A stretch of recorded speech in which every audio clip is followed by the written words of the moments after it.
Perhaps some of you have heard me describe St. Kitts on a number of occasions as, to me, it's like a crown.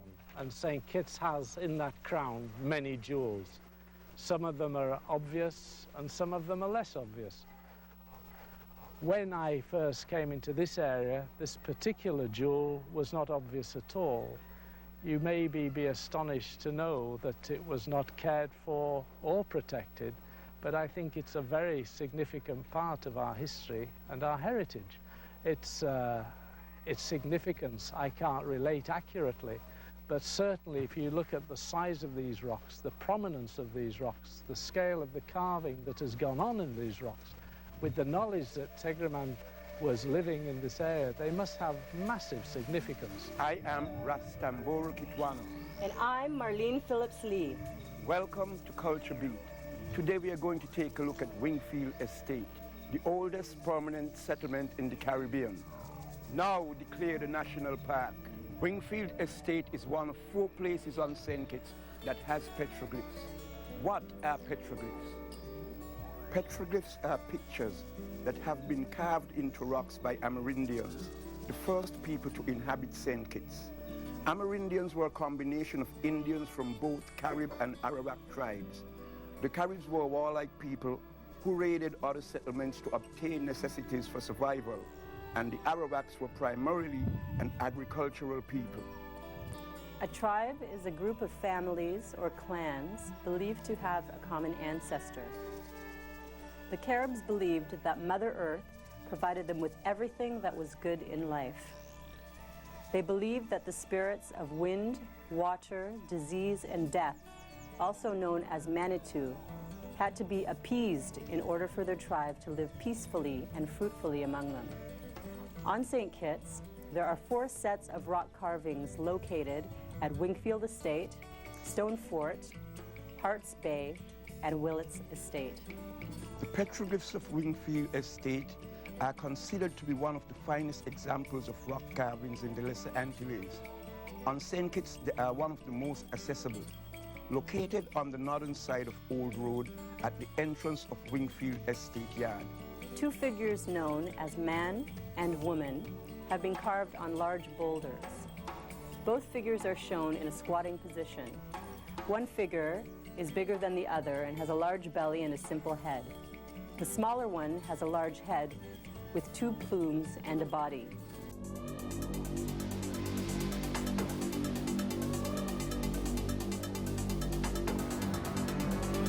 I have lived in and around Wingfield Estate off and on for 26 years. The actual features of this rocks were lost, I would suggest, for a number of years. And when I found them, you'd be surprised to know that the big rock to the right-hand side of me, you can see like skid marks down it. That was used as like a kiddie's slide. And the kids were also actually sliding down this rock, and we were beginning to lose the petroglyphs. So I felt that as a jewel in our crown, it needed to be polished, and that's what I did. As we look around, we see beautiful homes, we see schools, we see a nice daycare center. But still, what would you say are some of the things in the area that threatens this place? Well, there are a number of things that threaten it, because I do believe that this could be enhanced. Perhaps you'll ask me a question about the enhancement of it later, but the only thing that threatens it is fundamentally man, or a man's inconsideration or concern for something that I think we should jealously guard, and I think it's very precious.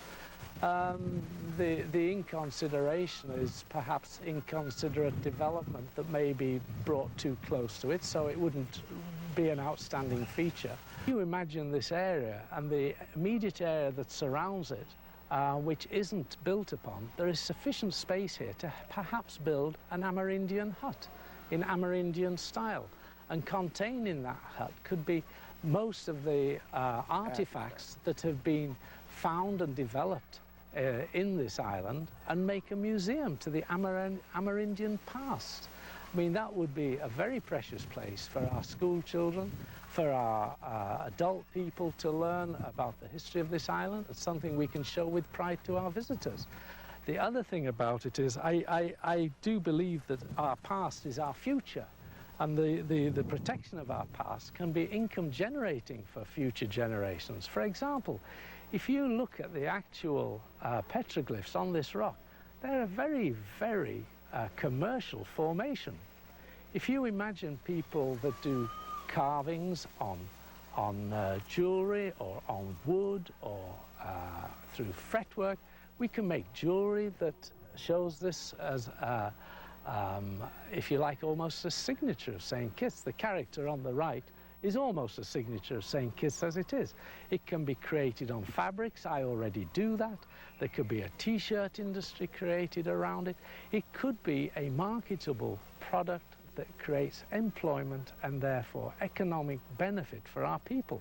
You know, I've used the phrase earlier in this interview, and I'll use it again. I think our future is in our past, but it will take a marginally commercial development of that past to create a future for the young kids that are being educated right next door to us here. Around this area and in a lot of places in St. Kitts, there is a lot of Carib artifacts found. And a lot of people have them in their homes as private treasures. I would love to see, because if we're going to do a museum and we're going to have a Carib hut, I think we need, these artifacts don't belong to the people as much as they belong to the people who found them. But at the same time, it belongs to everybody in St. Kitts. I would like you to make an appeal to anybody that when it happens, if it should happen, and it should happen, that they could bring in and share with us. Make that appeal for us. Sure, well, first of all, Mop, I am pleased that you're as enthusiastic as Marlene and I am about this possible Carib hut here. Anybody that has Carib artifacts, I think if this develops, there will be an appeal through all the media for people to come forward with those artifacts. Now, my appeal will be as follows. You don't have to give away what you've got, although it should belong to the nation. But you could donate it or loan it to a museum. You will be recognized as the owner. Your name would be in that museum. It would give you pride to take your children and your visitors to see that museum, and with pride you can see your name in there. So you're not giving up anything. What you're actually doing is bringing to a broader audience something that you have in private. And the beauty can be, and the interest can be shared by thousands instead of one person. And I think that if we collectively do that and bring these assets together in one place, we will all benefit. It will be for all our benefit. Wingfield Estate is not only home to the petroglyphs, but it's also the site of a very exciting study that is currently being done. The Wingfield watershed, located in St. Thomas Parish, is a natural resource that is being developed to further benefit the people living in the surrounding townships. The study covers an area of approximately 50 acres of land. Brian Farrell, an environmentalist at the St. Christopher and Nevis Ministry of Health and Environment, is project leader of the Wingfield watershed study. A watershed is a contiguous area of land that leads from the highest elevations in the mountain right down to the seashore. And it's normally defined by a drainage facility. That's the more technical aspect of what a watershed is considered as. But in layman's term, watershed, just as the term implies, to shed water. Any area that actually sheds or deposits water within a river, within a stream, that is backed by mountains. The mountains would normally form the drainage pattern, the drainage system into these rivers. So the water would roll down the mountain into the rivers and then lead all the way to the sea. Daniel Hicks. I'm like an archaeologist. I'm actually based in the UK at the moment, and I'm here in order to understand and investigate like the archaeology of the area around Wingfield. And so rather than only looking at an individual site, we're actually looking at a whole landscape, which actually within it holds an enormous amount of like information about early European activity in the West Indies, and also later activity all the way up into the 19th century. The aims and objectives of the study are to review all the existing documentation pertaining to the history of Wingfield and its environs, which refer to all the relevant structures, natural or man-made, within the designated area of study, like the Great House, bridges, or dams on the premises. Take an inventory of existing historical and cultural resources of the Wingfield estate works and environs, and to conduct a historical reconstruction and interpretation of the operations of Wingfield estate works and environs. Since the mid-1600s, Wingfield Estate has been an agricultural estate. In 1675, the estate was owned by the Jefferson family, and in 1682, they made a request to the governor to use the water from the Wingfield River for a watermill. In 1685, the estate was passed on to Christopher Jefferson, an absentee landlord who resided near Newmarket in England. In the 1920s, the existing mill buildings were converted for use as a hydroelectric facility with a turbine system. This supplied electricity from the Old Road area to Sandy Point. The estate has gone through many transitions. Its operations have moved from animal power to water power, eventually to steam power. The processing of sugarcane, the main crop harvested by Wingfield Estate, and others during the 1700s, came to an end with the opening of the Central Sugar Factory in 1912. Watershed is important for us because as residents, all of us live in some sort of watershed, whether in the coastal watershed area or in the higher forested watershed areas. So the watershed concept, though it's new to the Federation, or maybe new to the Federation, it's relatively established that we live in watersheds and we impact watersheds and in turn are impacted by watersheds. The project is being done firstly as a partner to a number of other projects, OECS Watershed Management Initiative that was initiated last year. And the situation is that the islands of the OECS, Grenada, Dominica, St. Lucia, St. Vincent, and St. Kitts specifically, have been identified to develop a watershed management project. The underlying objective of the project, the Wingfield Watershed Management Project, was to ensure the development of sound environmental policies for the sustainable use of the resources in the Wingfield watershed.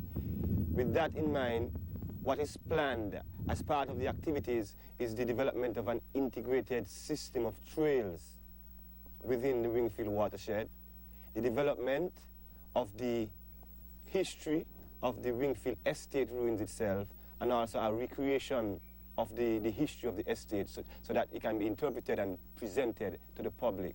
Hi, my name is O'Neill Mulrain, and I'm one of the tour guides that take nature tours out in the Wingfield area. I also do maintenance for Carabel Boutique around the heritage site of the Wingfield area right here.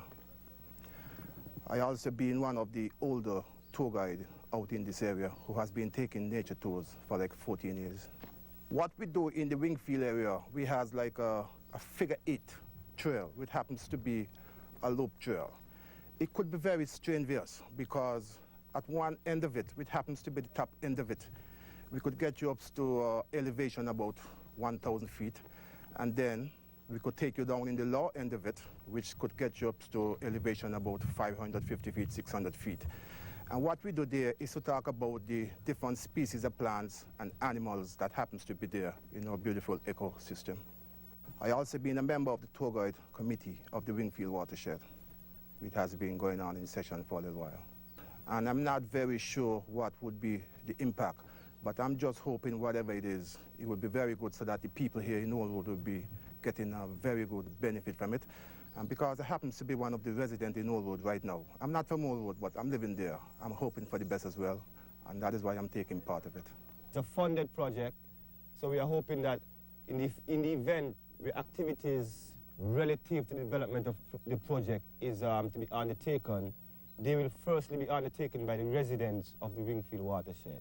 The Wingfield watershed are seen, the residents are seen as the custodians and also the owner of this particular resource. So in an effort to ensure that the benefits accrue to the residents, employment in terms of the construction of trail furniture, the clearing of trails, the the digging of culverts and trenches, all will be facilitated through the employment of residents in the Wingfield watershed.